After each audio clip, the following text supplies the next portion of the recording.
Buenos días, presidenta. Hans Salazar, de Noticiero en Redes. Preguntar particularmente en el IMSS, que es estos números sobre el aumento del empleo, de las cantidades, incluso de los ingresos.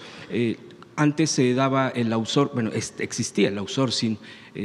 Todavía algunos se resisten y bueno, pues hay denuncias al respecto, pero precisamente cuando ya venía hacia fines de año, había una variante en la cantidad de empleos, porque muchas empresas mañosamente les quitaban el contrato o finalizaban y luego lo volvían a abrir quizá el próximo año.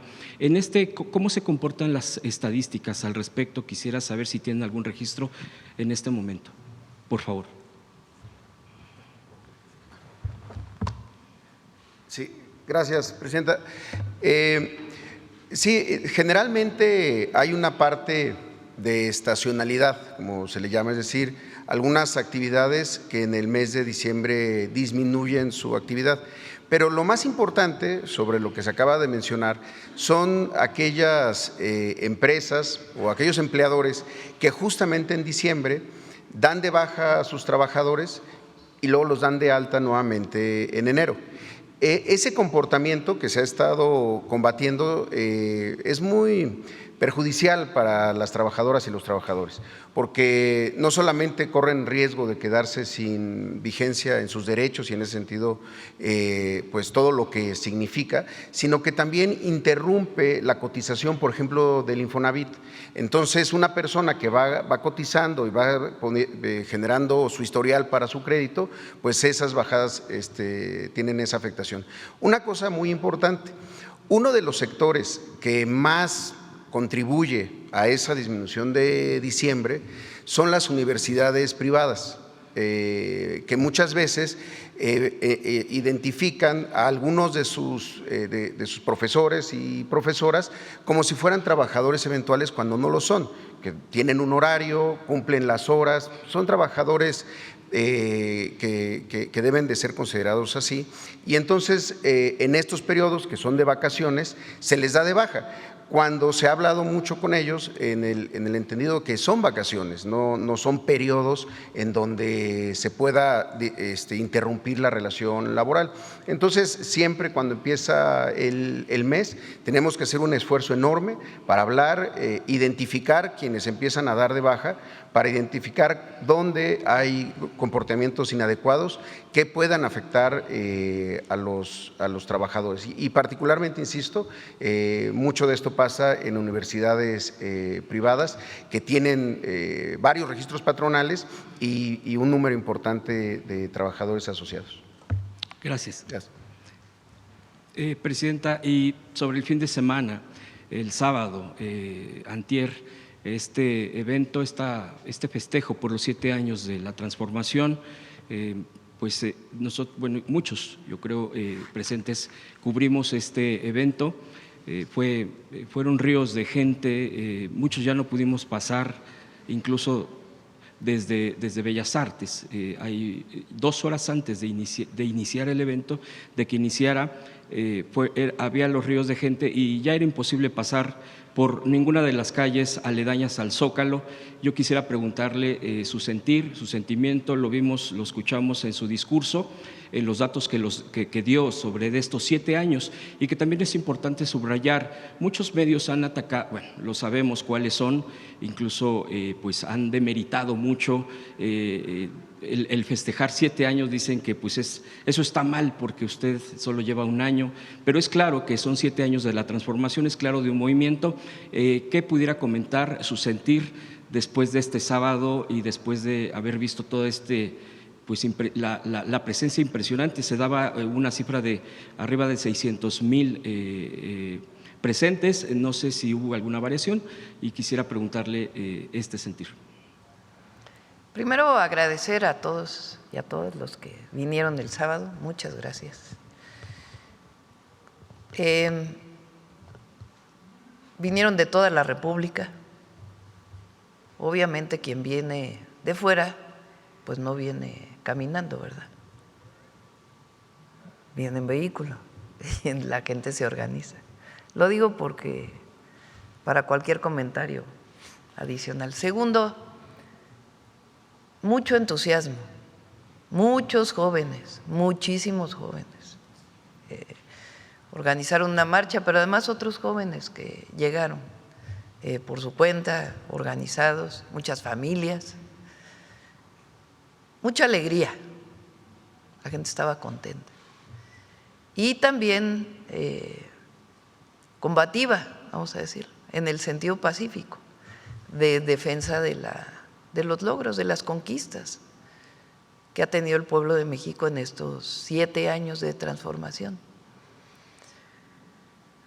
Lo festejamos como 7 años, pues porque nunca hubo engaños, siempre dijimos que iba a ser continuidad de los primeros 6 años, avance y nuevos temas, porque así es.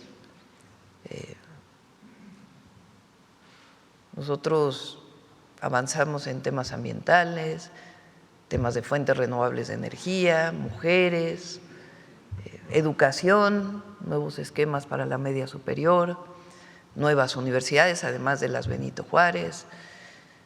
Entonces, somos parte de un movimiento que llegó en 2018, porque el pueblo de México lo decidió así. Y hay muchos avances y un modelo económico, político, ético, una forma de gobernar distinta. Fíjense, o sea, en la teoría económica neoliberal nadie podría explicar que el crecimiento económico no es más del 1%, y entonces dirían, bueno, si no hay crecimiento económico por encima del 1%, no debería de haber creación de empleos. O cómo si no hay un crecimiento económico mayor a 1%, hay aumento salarial. Claro que nosotros queremos que haya mayor crecimiento económico y estamos trabajando para que así sea en el 2026. Pero en el 2025, pues tenemos más empleos formales, más empleo, un índice de desempleo de los menores de toda la Organización para la Cooperación y el Desarrollo Económico, mejores salarios, mínimo y salario medio. Entonces, ¿cómo se explica? Pues por un modelo económico distinto, donde no solamente es el crecimiento económico, sino la distribución de la riqueza y también la creación de empleos a partir de distintos sectores. Repito, por supuesto que estamos trabajando para que haya mayor crecimiento, pero el crecimiento económico sin justicia no llega a quien menos tiene. Por eso hablamos de prosperidad compartida, de por el bien de todos primero los pobres. La gráfica del salario. O sea, hay una caída del salario, a ver si tienes la que presentó Marat, pero no la de que empieza con Calderón, sino la otra, la que es más larga, en la presentación que hizo el jueves, o el miércoles, ¿no? ¿Qué día presentaba? El miércoles, ¿no? El miércoles, a ver si la tienes por ahí. Más los programas de bienestar. ¿Cómo se podría tener 850,000 millones de pesos en programas de bienestar directos a la gente a través del Banco de Bienestar, sin intermediarios, si no hubiera habido una política de austeridad republicana y combate a la corrupción? Nunca se hubiera logrado eso, porque hay más recaudación para el erario público. Yo decía, son este año 500,000 millones de pesos adicionales a los del año pasado. ¿Cómo se logra eso? Pues solo combatiendo la corrupción y disminuyendo los privilegios. No hay otra explicación. Miren, el nivel más alto del salario mínimo,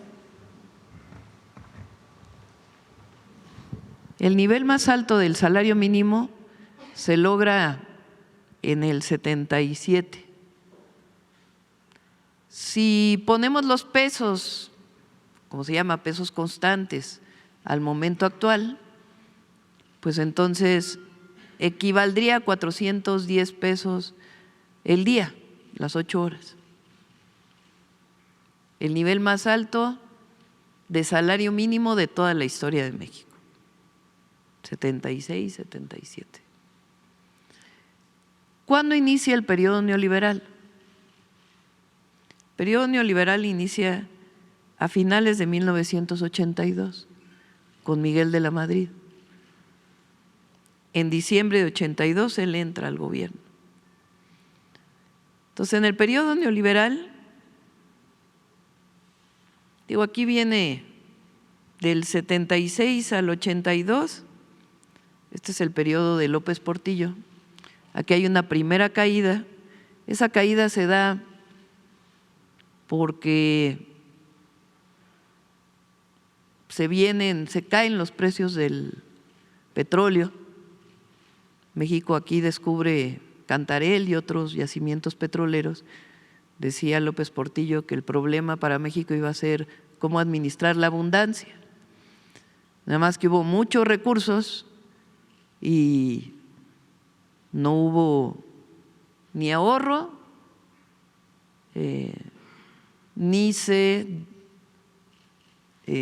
la economía dependía totalmente del petróleo en aquella época.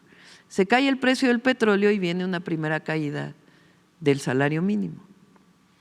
Pero en 83, cuando entra el neoliberalismo, con Miguel de la Madrid, hasta el 88 sigue cayendo el salario mínimo en términos reales.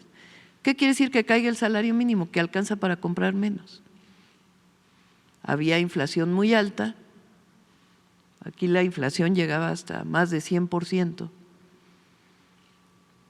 y entonces el salario cada vez alcanzaba para menos. Aquí viene el fraude electoral de 1988 al ingeniero Cuauhtémoc Cárdenas. Y entra Salinas de Gortari.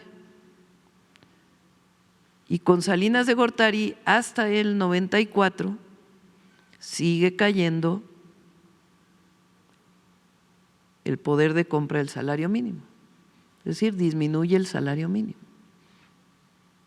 Fíjense ustedes, estamos hablando de equivalente a los pesos de ahora, 120 pesos menos, casi 100 pesos, comparado con los 410.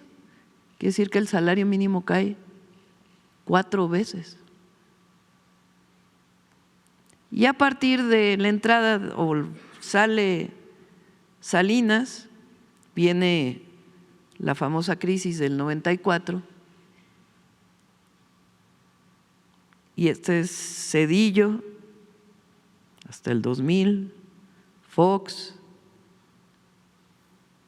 el fraude electoral del 2006, Calderón y Peña hasta el 2018, que sube un poquitito. Y luego llega el presidente López Obrador y se empieza a recuperar el salario mínimo, hasta llegar aquí, con nosotros ya en los últimos 2 años, 25 y 26.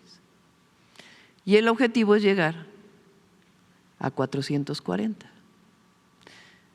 Entonces, esta gráfica le podemos llamar la gráfica del bienestar. ¿Qué ocurre en nuestro país en el último periodo de López Portillo y luego todo el periodo neoliberal? La caída del poder adquisitivo del pueblo de México. Cada vez alcanzaba para menos. Cada vez alcanzaba el salario mínimo para menos. ¿Qué implica esto? Mayor pobreza. Pero al mismo tiempo que esto, como se vendieron las empresas del Estado, pues hubo unos cuantos que se cuentan con los dedos de las manos, que aumentaron su riqueza de manera impresionante. Entonces, digo que es la gráfica del bienestar porque a partir del 2018 comienza a haber bienestar, o más bienestar para el pueblo de México. Ese es el modelo económico que nosotros defendemos. Si a esto le agregamos aumento al salario, aumento en el número de empleos, porque no es nada más que aumente el salario, tiene que haber más empleos, porque cada vez los jóvenes se incorporan al mercado laboral. Entonces tiene que haber aumento en el empleo, eso representa inversión pública, inversión privada, en todos los sectores, mejores salarios, y agréguenle los programas de bienestar, y agréguenle los derechos del pueblo de México, es decir, más y mejor educación, más y mejores servicios de salud, acceso a la vivienda, y entonces estamos hablando de menor pobreza, menor desigualdad, porque el aumento al salario distribuye la riqueza, además de los programas de bienestar. Por eso luchamos. Eso es lo que quiere decir ser humanistas, que la gente viva mejor. Y con el neoliberalismo, pues la gente vivía cada vez más, con más dificultades. Eso es lo que explicamos el sábado y por eso hablamos de continuidad de un modelo de desarrollo con bienestar, con justicia. Además de todo esto que tiene que ver con el modelo económico, que no se podría dar si no fuera por un gobierno honesto, donde los recursos públicos se le regresan a la gente. Además de eso, nosotros luchamos por la democracia como la representación del pueblo, por las libertades, es decir, un ambiente de paz y seguridad en el país. Y además trabajamos por la seguridad en todos los rincones de México. A eso le llamamos la cuarta transformación. Y es un modelo completamente distinto al que vivió México durante 36 años. Eso es lo que dijimos en la plaza, en el Zócalo. Y la gente está contenta por esto.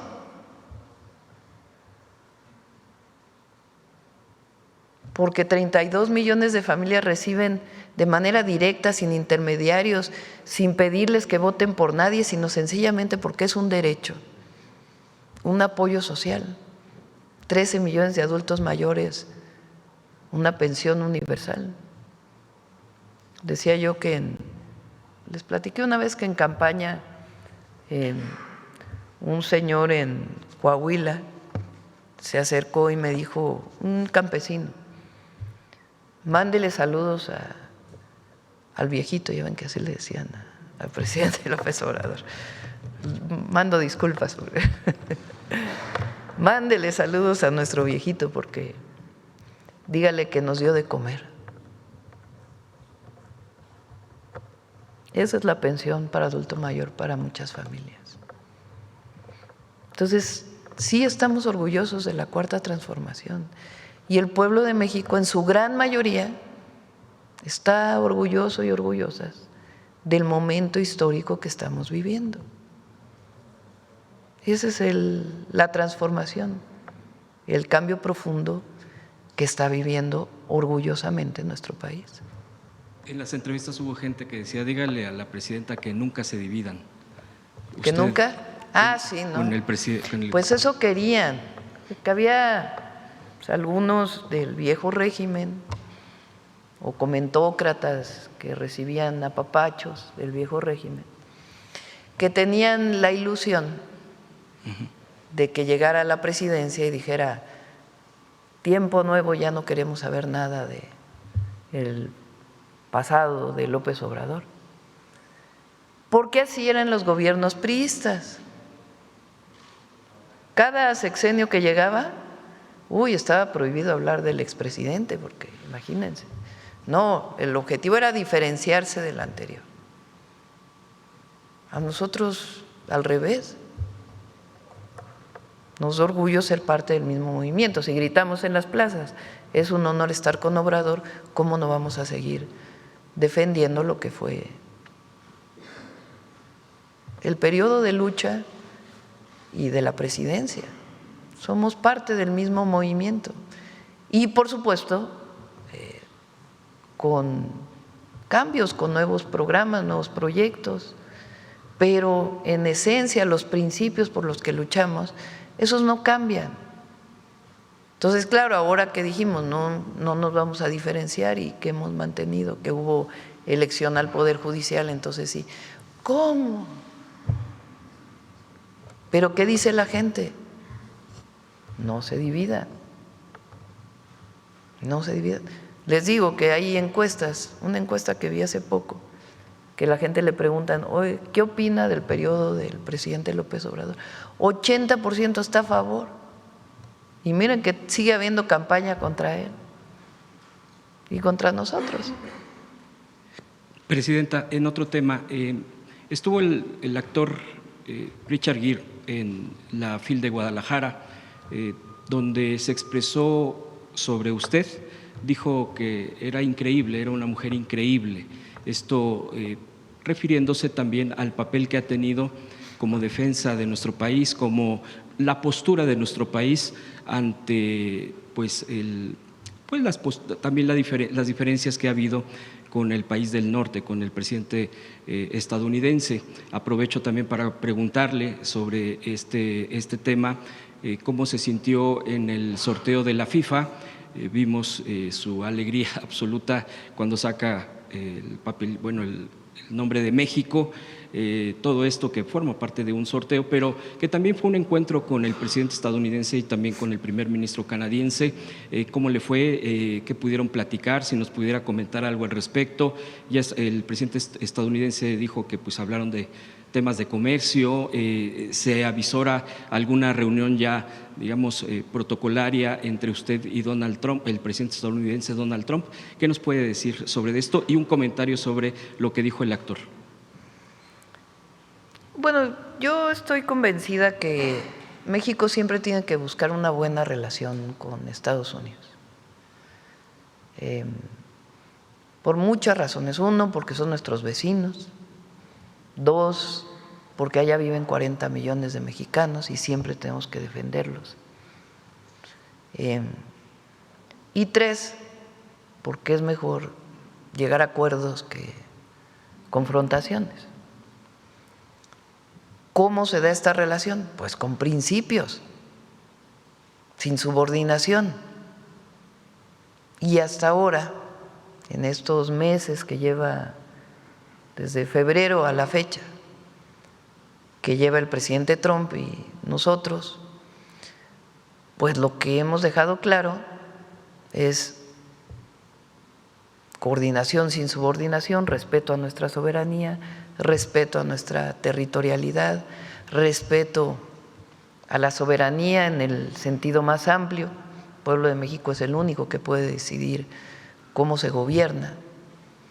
Y también la defensa de los mexicanos allá, porque en cualquier lugar donde estemos siempre hablamos de eso, con el presidente Trump, con el secretario Rubio, de lo que son los mexicanos allá, lo que representan. Entonces, en la reunión del viernes, pues en realidad era un evento, digamos, no formalmente político, sino un evento más pues relacionado con el fútbol, el deporte, y pues lo que se vio fue una buena relación entre los tres países. Creo que eso fue muy importante. Y no es que hayamos avanzado mucho en la reunión privada, porque nos reunimos los tres países, pero quedamos de seguir trabajando. Ya en su momento, pues, cuando vayamos avanzando más, ya podemos informarles más. Pero fue una reunión muy cordial y de mucho respeto hacia México del presidente Trump, y eso pues siempre lo vamos a agradecer. Podemos no estar de acuerdo, pero creo que siempre tenemos que buscar una buena relación. Entonces eso fue lo que vivimos el viernes. no nos quedó tan mal el grupo. Ahí estábamos. Y mucha suerte a la selección.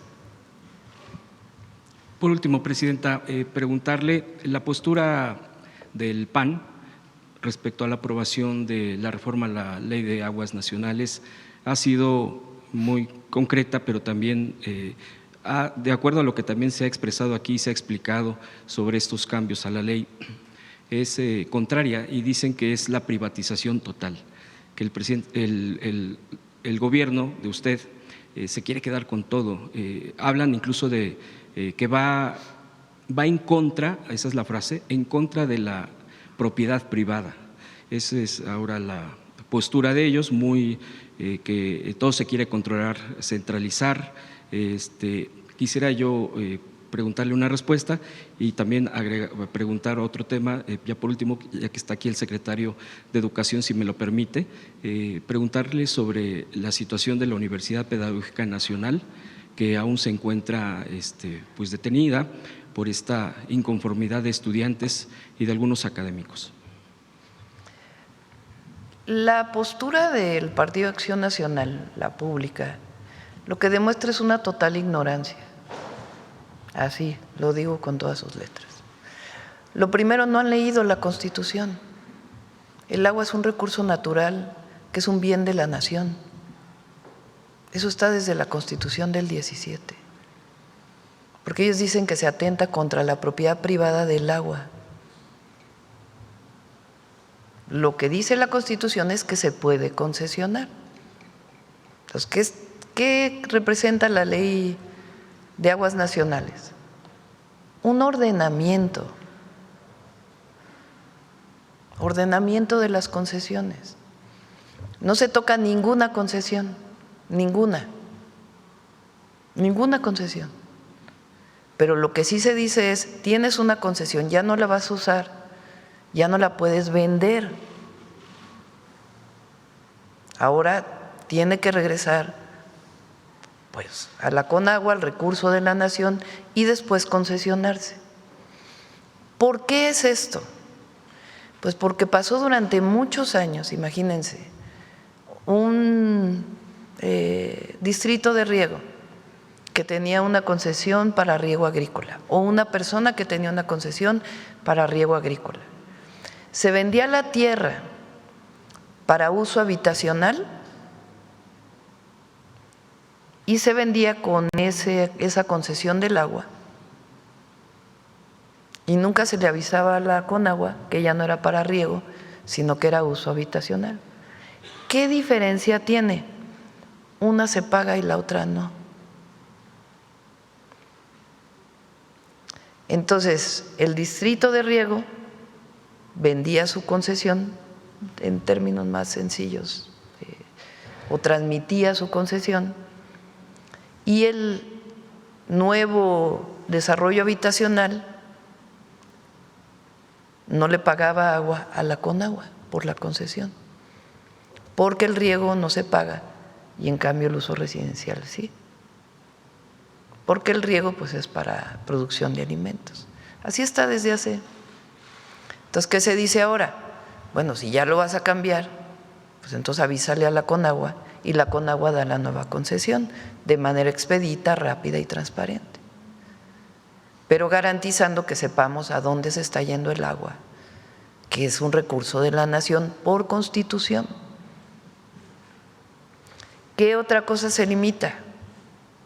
Por ejemplo, hay un distrito de riego, algunos distritos de riego, que tienen la concesión del agua. Tienen la concesión del agua y no pagan agua. Y ya no siembran o siembran muy poquito. Y le venden el agua al municipio. Y el municipio le tiene que pagar al distrito de riego, o le tenía que pagar al distrito de riego por el agua. Entonces, imagínense, 100 agricultores que retienen una concesión de agua, no pagan por esa concesión, casi no siembran y se vuelven millonarios porque es como 100 millones de pesos le venden esa agua a un municipio. ¿Por qué el municipio le tiene que pagar a 10 personas el agua que es de todos? ¿Sí se entiende? Porque eso se permitía en la anterior ley, ahora ya no. Ahora es, a ver, no estás usando el agua, regrésala a la Conagua y la Conagua se la concesiona directo al municipio y va a pagar menos el municipio, porque no se hace esta manera de terciar el uso del agua. Entonces es ordenar, a nadie se le quita concesiones, se mantiene esta idea de la relación tierra-agua para poder que haya distritos de riego, incluso se está haciendo más eficiente esta agua. Lo que no queremos es que haya personas que se están beneficiando de manera personal por un recurso que es de la nación, a costa de muchos millones que no tienen agua. Entonces ni se atenta contra la propiedad privada ni nada de lo que están diciendo. Y sí sería bueno que leyeran la Constitución, porque todos tenemos que leer la Constitución y más si participamos en la política. Esa es la Ley Nacional de Agua. Sobre la universidad.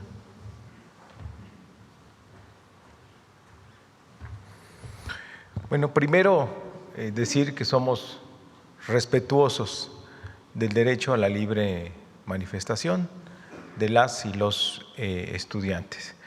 Segundo, decir que siempre hemos estado dispuestos al diálogo.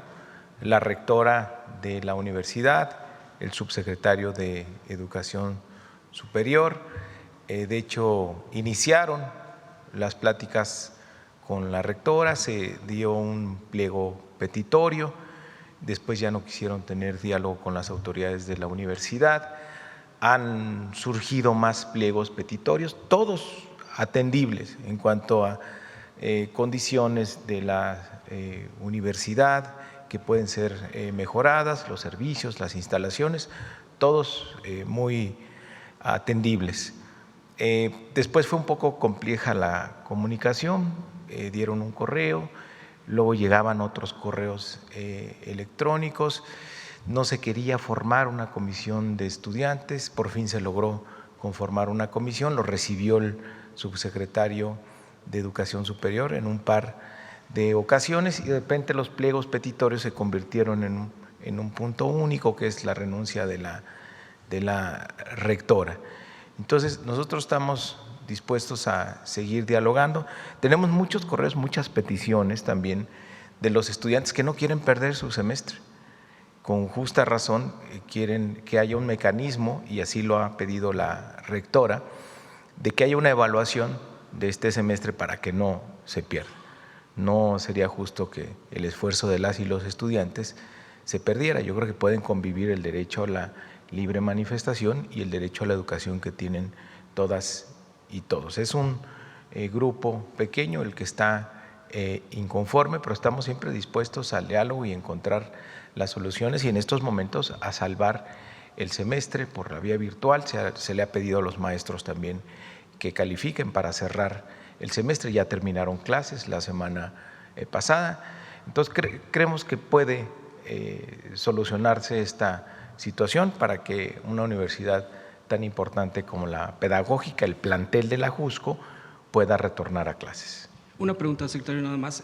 Una de las cosas que piden, usted ya lo ha dicho todo, prácticamente que es lo que están exigiendo, piden también uno de los puntos es el diálogo transparente, diálogo que se difunda a través de en vivo de las redes sociales. ¿Qué le responde a eso?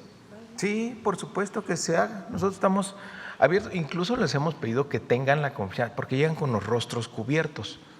No hay necesidad de que Decían se cubran. varios que tenían... Nosotros vamos a ser siempre respetuosos de los estudiantes, no tienen por qué recurrir a eso, ¿no?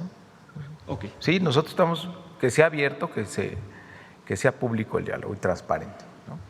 Sí, pedían también la reunión con usted. ¿Usted les daría la reunión o que sigan viéndolo con el subsecretario? Sí, yo estoy dispuesto, por supuesto, es mi obligación. También el subsecretario de Educación Superior se ha manifestado 24 horas, 24/7 está dispuesto a tener diálogo. Nada más que, pues sí, abordar los puntos con mucho orden y también, pues que no se vuelva esto de una sola petición. ¿No? Hay que mejorar las condiciones de las y los estudiantes, que ese sea el objetivo, ¿no? Gracias. Gracias, presidenta. A ver, la compañera. Gracias, presidenta. Buenos días, Hatsiri Magallanes de MBS. Quisiera preguntarle qué reporte le entregó su gabinete de seguridad en torno a este evento que se registró el fin de semana sobre un coche bomba en Michoacán. El día de mañana viene el gabinete de seguridad, viene el informe y les puede informar o pueden informar a todas y a todos. Siguen las investigaciones, todavía están en investigación para poder dar una explicación de qué fue lo que pasó. Están revisando cámaras y lo que normalmente se hace con los servicios periciales. Y el día de mañana espero que ya pueda haber más información para que todo el mundo la conozca. Nada más preguntarle, ¿sabe a qué se debió esta reclasificación? Que primero se había dicho que había sido un acto de terrorismo. Fue la Fiscalía, tiene que explicar la Fiscalía también.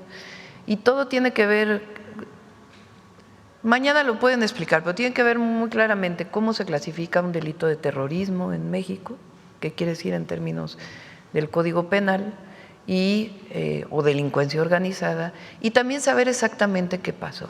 Entonces, por eso es muy importante que se haga toda la investigación y a partir de la investigación también catalogar el delito y que todo el mundo sepamos exactamente qué pasó, cuál fue la causa, quiénes los responsables, y la Fiscalía pues también que haga su parte en la investigación. Pues fue algo de la Fiscalía y mañana puede darle el Gabinete de Seguridad más información. ¿Usted considera que después de estos hechos habría que reforzar este Plan Michoacán, esta estrategia que está implementando su gobierno? Hay que revisar, primero, antes de cualquier cosa hay que estar bien informados, bien informados. Un delito de este tipo pues tiene evidentemente que hacerse una investigación, cómo fue que ocurrió, quién lo provocó, cómo llegaron al lugar donde llegaron, todo. Entonces, para eso es importante que se haga la investigación, por eso estamos reforzando desde que llegamos la inteligencia y la investigación, a partir de ahí las responsabilidades y tomar las medidas para pacificar, como lo hemos estado haciendo, todo el país y particularmente Michoacán. Gracias, presidenta. Preguntarle por otro lado, ¿ya se sabe a dónde va, a qué embajada va el exfiscal Alejandro Gertz Manero? Se hacen las peticiones al país y hasta que el país cede no lo…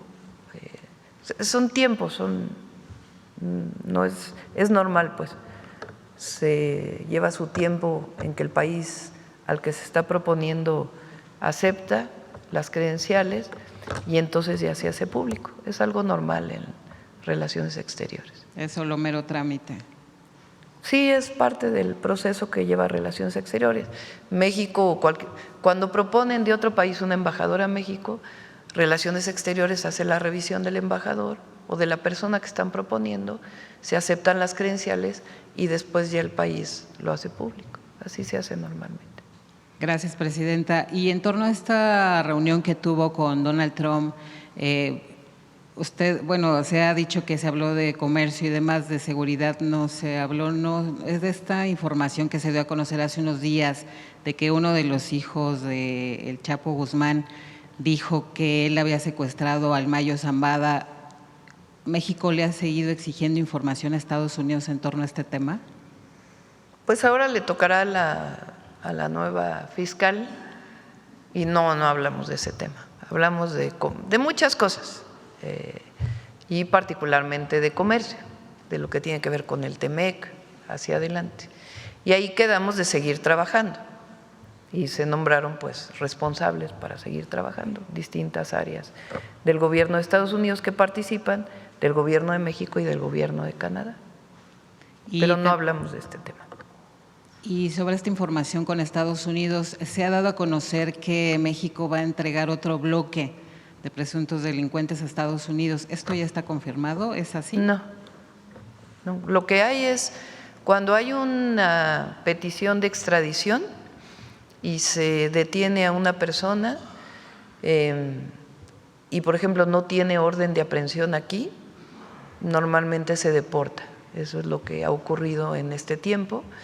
Y si no, pues ya se hace todo el proceso de extradición, pero no se tiene contemplado en este momento del Consejo de Seguridad algún otro envío masivo. Y ya finalmente, Presidenta, ha habido algunas versiones. Hasta ahorita ese no quiere decir que no vaya a ocurrir después. Gracias. Finalmente ha habido algunas versiones de que en el evento que encabezó el sábado pasado, pues hubo algunos grupos que les pagaron por venir. ¿Tiene usted reporte de eso? Sí, nunca aceptaríamos eso. Siempre hemos estado en contra de cualquier dádiva a cambio de participar en un evento. Eso no debe ocurrir. Pero además no hubiera habido el entusiasmo que hubo en esa manifestación si hubiera habido un acto masivo de compra para poder venir. Primero, siempre hemos estado en contra, nunca lo vamos a aprobar, no es la manera en que nosotros actuamos, ni la que utilizamos para convocar a una movilización. Y segundo, eso se nota de inmediato, no hubiera habido la cantidad de gente ni el entusiasmo que había en el evento si ese hubiera sido la forma de convocatoria. Gracias, Presidenta. ¿Quién más? A ver. ¿Quién más? A ver, Carlos, acá. Ya cerramos, yo creo. Buenos días a todas Hoy y nos todos. vamos temprano. Carlos Navarro, Heraldo Media Group. Presidenta, ¿considera que el Mundial sea un buen pretexto para mejorar la relación México-Canadá-Estados Unidos de cara a la revisión del TEMEC el próximo año? Sí, es un buen ambiente para la revisión del tratado. Incluso el ambiente que vivimos ahí el viernes pues muestra que en efecto pues es un momento en donde el deporte te une. Entonces, obviamente el Mundial pues genera buenas condiciones para relación entre los tres países. Después de lo vivido el viernes pasado, de conocer el ambiente, de conocer de frente a sus símiles, ¿usted reconsideraría asistir a la inauguración del Mundial? Solamente han participado 2 mujeres en las inauguraciones del Mundial, Dilma Rousseff y la reina Isabel en el 66. Ningún presidente ha faltado a esta inauguración. Después de todo esto, ¿no reconsideraría asistir? No. ¿Cuánto cuesta un boleto para el Mundial? Yo voy a ver en la inauguración aquí con la gente en el Zócalo. Y voy a darle mi boleto a alguien que nunca tendría la oportunidad de ir. No tiene nada de malo. Al contrario, representa lo que somos. Entonces, sí, no. Yo voy a estar aquí con la gente, viendo la inauguración. En el evento. Y ya si vienen jefes de Estado, pues los recibiremos el día anterior y haremos alguna reunión, si es el caso. Pero la inauguración, ¿qué debate se ha armado? Está bueno el debate, qué bueno. Presidenta, preguntarle también. Se lo dije desde que vino aquí a Infantino y le pareció muy bien. Dijo, nunca había escuchado esto y habla de usted, de lo que piensa. Presidenta, preguntarle, estuvo cerca de 1 hora en el sorteo conversando con tanto el primer ministro como el presidente Trump. ¿Qué temas platicaron ahí, qué abordaron?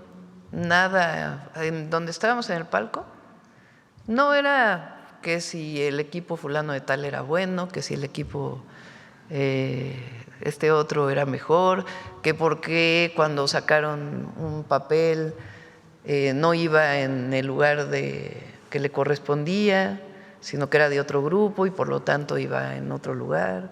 Es decir, todo relacionado con el sorteo que estaba ocurriendo, que cuáles eran los deportes más importantes en cada país. Canadá, el hockey es, pues creo que el deporte favorito. Yo no sé mucho de hockey, entre Carney y Trump, el primer ministro Carney y el presidente Trump pues hablaban de hockey. El presidente Trump pues no sabía tanto de fútbol, entonces decía, ¿y este equipo es bueno o no es tan bueno? Y decíamos, pues es de los mejores. Ah, bueno, así, esa fue la conversación ¿Y cómo es que en el tuvimos trato en el… digamos, todo tuvo que ver con el sorteo de la FIFA, nada en particular de… Y ya en la reunión privada entre los tres ya hablamos de otros temas también y también de, pues principalmente del comercio, ¿no? De cómo vamos a seguir trabajando. ¿Cómo es en el trato 1 a 1 el presidente de Estados Unidos, presidente? Bueno, fue muy amable conmigo, todos lo vieron, fue muy amable conmigo, lo cual agradezco, porque no es un tema personal, es un tema de lo que representamos. La presidenta representa a México y el que el presidente Trump haya sido amable, pues habla del reconocimiento a México. Entonces, fue muy amable como todos lo vieron, en ningún momento hubo ninguna grosería, nada, fue muy, muy respetuoso. Y después de este fin de semana con la primera trilateral que tiene en su administración y de la conmemoración de los 7 años, ¿qué conclusiones saca, presidenta? Pues que vamos bien, va bien México, vamos bien. Hay que no solamente tener confianza en el pueblo de México y en lo que somos las y los mexicanos, sino en el modelo económico y lo que representa el proyecto que representamos.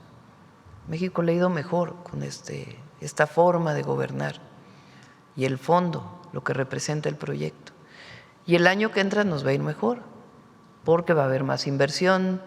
Ya vamos a informar, pero estamos trabajando mucho para fortalecer la inversión pública y la privada de distintas maneras, para garantizar pues que haya más crecimiento y al mismo tiempo que siga la distribución de la riqueza. Muchas gracias, buen día a todas y todos. Gracias. Yo creo que ya, ¿no? Vámonos. Vámonos. 9:10. Vamos, José Alfonso.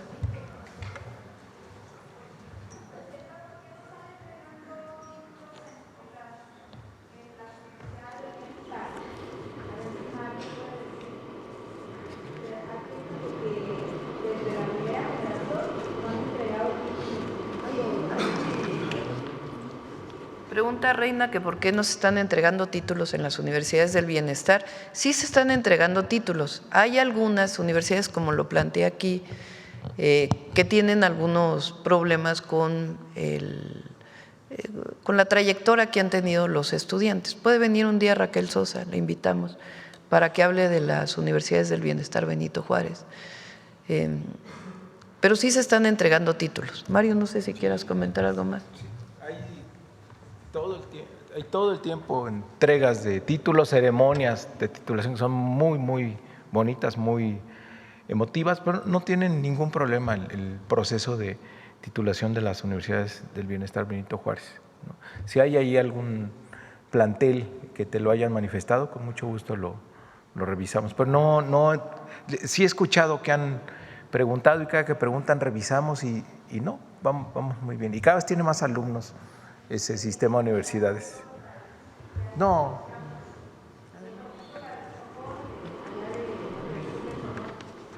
Con permiso, presidenta, compañeras, compañeros.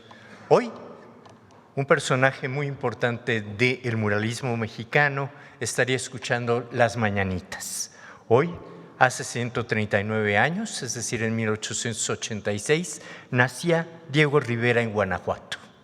Diego Rivera, ese pintor maravilloso, extraordinario, aquel que antes de morir, el 24 de noviembre de 1957, reiteró su convicción de legar al pueblo mexicano toda su obra, en particular el proyecto de la Nahuacalli, este espacio monumental en donde el artista plástico concibió un espacio de recreación de la náhuatl, es decir, del mundo náhuatl.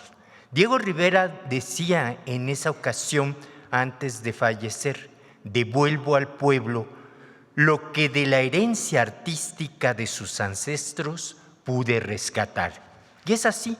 Esa frase describe a quien, a pesar de los importantes movimientos pictóricos ejercidos por él durante sus años de formación, encontró en la grandeza cultural de nuestros pueblos originarios a la fuerza creadora, los antagonismos en búsqueda de la armonía, aquellos que generaron un mundo profundamente comunitario, profundamente vinculado a la naturaleza y profundamente solidario.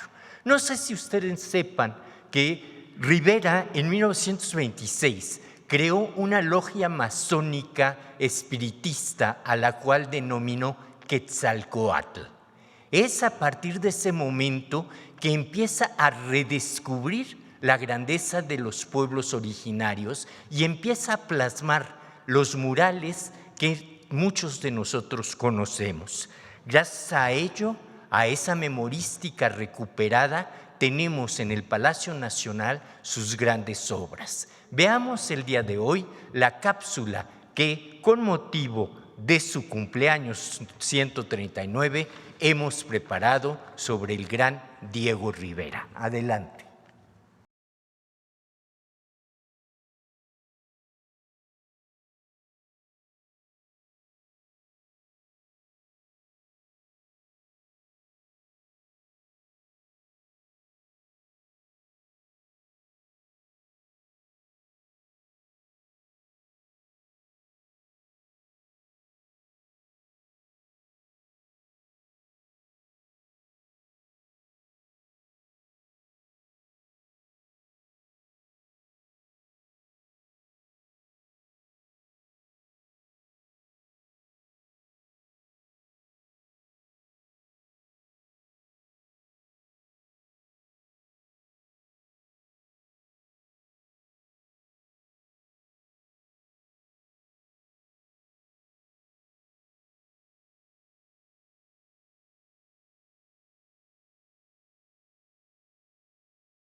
Plena revolución.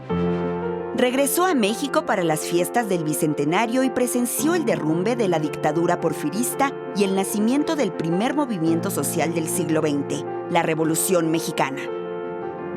En 1912 volvió a Europa, donde se convirtió en discípulo de Picasso y se adhirió al cubismo, uno de los movimientos artísticos más importantes que propone el rompimiento de la perspectiva tradicional, que pone al mismo tiempo varios puntos de vista en una imagen. Eso fue Rivera, un artista con múltiples técnicas, un militante comprometido y un promotor de la historia y la grandeza cultural de México. Junto a él estuvieron otros maravillosos artistas como David Alfaro Siqueiros y José Clemente Orozco. Los muralistas pusieron la imagen a una nueva visión del país. Pintaron los rostros de la necesidad y los agravios, pero también del valor y el orgullo nacional. El muralismo mexicano fue una revolución estética y política, una experiencia colectiva, popular y gratuita, una invitación al pueblo a verse a sí mismo en las paredes de la historia. Rivera pintó, militó y formó a nuevas y nuevos artistas. Cuando cumplió 70 años, el general Lázaro Cárdenas le dedicó unas palabras. Rivera es un abanderado que con su pincel combatiente acompaña a las huestes de la independencia y de la reforma, reclamando la libertad de los esclavos, la libre expresión del pensamiento y la reivindicación del patrimonio nacional. Estampa los adelantos de nuestra cultura aborigen y anatematiza las crueldades de la conquista, de la Inquisición y de las invasiones extranjeras.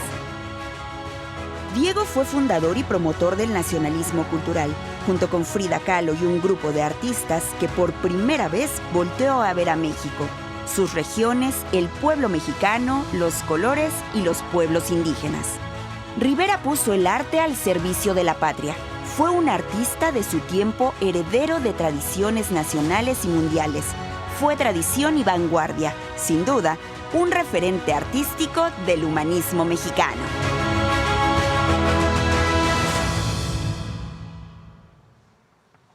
Gracias.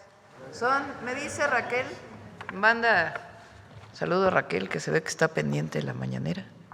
10,000 títulos este año se han entregado de la Universidad Benito Juárez. Gracias. ¿Perdón? ¿Va de gira a Nuevo León esta semana? No. Gracias.